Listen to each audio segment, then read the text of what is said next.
Hi mga besh! Welcome sa aking vlog. For today's video, sasagutin po natin ang mga question na na-receive ko sa TikTok. Nagulat ako kasi nag-post lang naman ako ng video about sa mga agencies na nagpapadala ng tao dito sa Canada, mga Pilipino. Hindi ko in-expect na maraming mag-respond sa aking vlog kasi usually nagbablog talaga ako sa sa YouTube channel ko. Ngayon, hindi na ako masyado nagiging active doon. Nag-Facebook na lang po ako at funny videos na lang po yung mga gawa ko.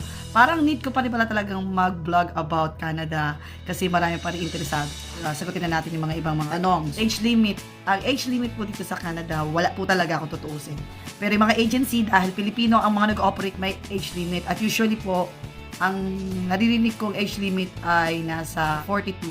Pag 42 na, kailangan direct hire na po yung puntahan nyo. Na-advise ko na po, direct hire na lang po kayo sa website na ito, jobbank.gc.ca. Kasi dyan, halos wala pong akong nakikita na age limit.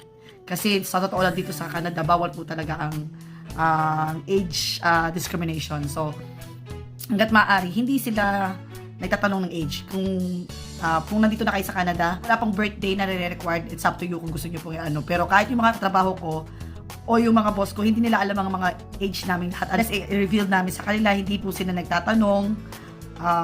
Meron din nagtatanong pero choice mo kung gusto mong sabihin. It's a choice kung gusto mong malaman nila yung age mo. Pero hindi po talaga necessary na kailangan nyo i-reveal ang inyong age kasi bawal po ang age discrimination. Ang magiging problema nyo kapag kayo 30 pataas na, yung pagkuha ng permanent resident po. Kasi ang permanent resident po, lalo na sa British Columbia o sa province na malalaking city na matataas na po ang points at yung 30 pataas, medyo mababa po ang points yan. Minsan wala na dahil lalo na kapag mga 40 plus na yata, wala ng points yan. So yun po yung nagiging problema na makakapunta nga kayo dito pero hindi naman po kayo makakapag permanent resident. And let me just clarify this. Kung binabalak nyo lang pumunta dito tapos mag-iipon kayo, hindi po ito katulad ng ibang country na pag nakapunta kayo dito makakaipon kayo. Ang problema po pagka nandito na kayo, limitado na po kayo sa isang place. Yung napagkatrabahuhan, hindi po open work permit. Kung isa lang po kayo dito, ang best chance lang po ninyo na makaipon kahit hindi kayo after sa permanent resident is yung mag-renew lang ng contract. Dapat mag-asawa o buong pamilya po ang dali nyo dito. Kasi kung asawa nyo ay pwede makapag-work anywhere at kahit ilang oras. Yung mayroon pong contract ng LAMIA, work permit, isang place lang po sila pwede mag-work. At kung ano po yung nandun sa contract nila, like 32 hours lang po yung guaranteed sa kanila, swerte na po kung madadagdagan doon. At kung mapupunta kayo sa mga places na napakataas ng cost of living tulad dito sa Victoria at tulad dito sa British Columbia, sa Toronto, at kung saan sa pang place na mataas ang cost of living dito sa Canada, ngayon napakahirap pong i-budget niyan 32 hours. Like, for example, ito po yung sample ng computation. Ayan. Paano pa magkakasya? Diba? May utang ka pa. Kung mangungutang ka pa, meron ka pa babayaran pag nag-permanent resident ka, talo talaga.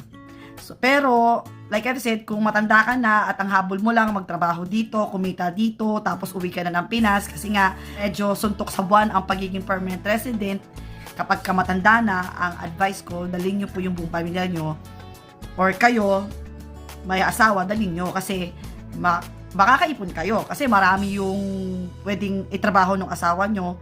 Tapos kung may anak pa kayong teenager, i-a-apply nyo po yung anak nyo, pwede rin siya magtrabaho. So ang point ko ay kung single ka lang, hindi talaga siya advisable mga besh. Lalo na kapag matanda na kayo at plano nyo mag-permanent resident dito, medyo ang suntok sa buwan. At kahit maghintay kayo na matagal, ito na po yung sitwasyon ngayon ha. Sinasabi ko na, nagpapaka-real talk po tayo dito. Ayoko po mag-sugar coating. Before, sobrang inaano ko po talaga, pinupush ko at ina-advertise ko ng bonggang-bonggang maganda. Kasi talaga maganda po. Pero ngayon, parang ayaw po kasi. Parang ang dating kasi parang ayaw na nila mag-permanent resident. Ganun. At kung gusto man, matagal. Parang yung nangyari sa amin dati. Sad to say, sa amin noon, parang pinakinabangan muna kami ng aming employer bago kami pinayagang mag-permanent resident. Kasi ang laki nga na nagastos nila at sila naman lahat ang gumastos sa amin. Ngayon, kasi dumating sa point na mabilis na kasi kayo lahat ang gagastos. Karamihan ng mga pupunta ngayon dito ay kayo ang gumagastos lahat. Kami noon, provided lahat ng aming employer. Kaya may say sila sa lahat. So, 3 taon pa bago kami nakapag-apply ng permanent resident. Pero yung iba, ngayon, meron ng 1 year lang, 2 years, meron na, nakakakuha na. Ngayon, bumalik na naman po sa, so, sobra kasing dami na siguro ng tao, bumalik na naman sa mahirap, ma-permanent resident. Noon. At mukhang advisable yun para sa mga employer kasi para hindi sila, alam mo yung hire ng hire, ringin lang ninyo, hindi yata nakatulong. Yun ang sa tingin ko sa sobrang bilis nung processing siguro ng permanent resident kasi iniiwan din naman sila ng staff. Yun kaya parang binagalan nila ang pagpa-permanent resident. Kasi nga, padami ng tao dito pero hindi naman nasusolve yung pinaka main problem nila. Yung mga nangangailangan talaga ng worker, renew sila. Hanap lang sila ng hanap ng bago. Kasi yung mga Pilipino umaalis nga, hindi mo naman sila masisisi. Kasi nga, minimum wage lang yan na trabaho. At kahit magtaas pa yan ng trabaho, ang hirap din kasi ng ganyan trabaho. Mamimili ka, trabahong may overtime na maganda, $25 pataas yung sweldo sa pinakamataas na sigurong ikitain ng minimum wage jobs kapag napopromote sila o na tumataas ang sweldo nila, hanggang 20 na lang. Ganun na yun, parang yun yung pinakasiling nila. So, talo ka naman na ikaw trabahong kabayo, tapos yung iba sumasahod ng $25. Hindi naman ganun kahataw yung trabaho nila. So, yun, dun nagkakatalo.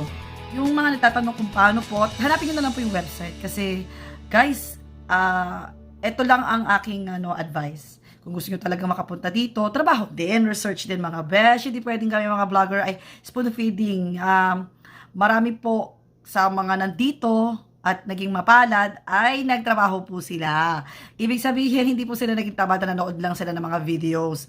Tininabaho nila, kami po ay guide lang. Kami po ay nag-share ng aming mga knowledge at ang aming mga experience. Pero kayo po ang gagawa ng inyong future. Kaya, yung mga bigay ko po sa inyong agency, hanapin nyo na lang po sa internet at po kayo mag-apply. Kasi, hindi po pwedeng kami na lang po lahat ang magbibigay sa inyo. Di, bayaran nyo po kami. Magpapabayad na po kami yan. Kasi, di ba, busy po ang mga tao dito sa Canada. Kaya lang po ako naggumagawa ng mga videos ito. Kasi gusto ko lang din pong maibalik sa iba o pay it forward yung naging magandang nangyari sa akin dito sa Canada. Kaya naman ako'y nagbabalik.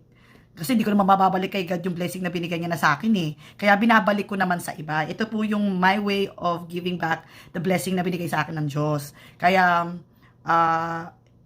sa inyo naman po, galaw-galaw din. Huwag po kayong masyadong umasa lang po sa mga vlogger. Binigyan kayo ng research po. Yan na po yung mga legit.